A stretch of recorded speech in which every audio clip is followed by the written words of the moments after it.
Good morning. My name is Jillian Major. I'm a teacher here at First Congregational Church, United Church of Christ in Muskegon, Michigan. Today is Sunday, September 24th, and I'll be reading to you a story from the Progressive Christianity curriculum, which First Congregational Church has purchased, but we do not own the copyrights to. Today, the story of the lesson is the stories of our tradition, and our story is an introduction to the Bible.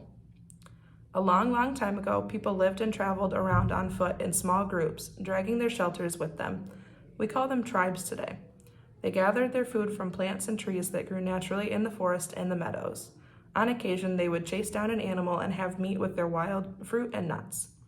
Although these people had special wisdom about how people can live together in community, they did not know much about the rest of the world like we do today. They believed the world was flat and not very big. They believed that there was a dome over the earth that had holes in it.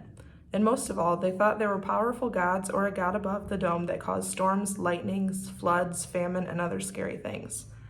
Because they did not know much about the universe and they assumed these gods were very powerful, they believed that when the gods did these things, they must have done something wrong.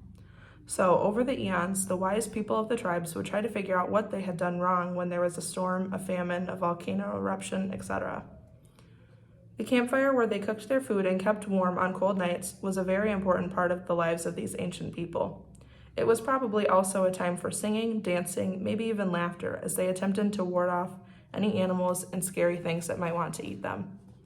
This was also a time that they would listen to the wise elders talk about how they thought the world came to be and how the God up there wanted them to live. The wise leaders were often asked why certain things happened, especially by the young children, and they were expected to have an answer. One time, a little girl named Mina was sitting by the campfire next to one of the wise elders of the tribe. Everyone listened to this elder because she knew about everything and she always had the right answers. Mina was sad because her mother died after trying to give birth to a baby. The world that Mina lived in was harsh and she had seen death before, but she was very sad this time because she missed her mother. Her death just did not make sense to her.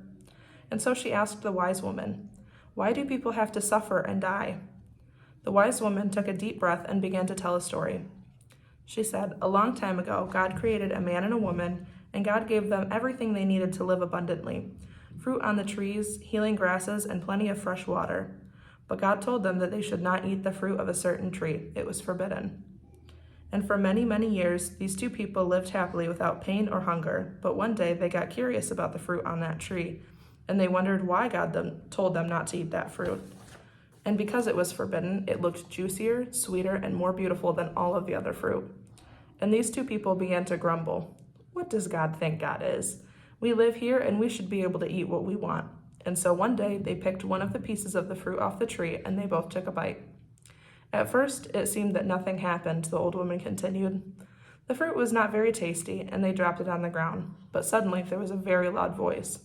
"Why have you disobeyed me?" the voice asked. Well, the man tried to blame the woman, and the woman tried to blame the man, but they both knew that they had been caught disobeying God. God seemed very sad, but then God said, "Because you have disobeyed me, you will have to experience death. You started as dust, and you will have to return to dust." And to the woman, the God said, "And from now on, I will increase your suffering when you give birth to children." And that is why people die and women suffer when they have babies, the wise woman explained. Mina looked at the wise woman and she wanted to tell her that she did not think it was fair just because somebody broke the rules a long, long time ago that her mother had to die.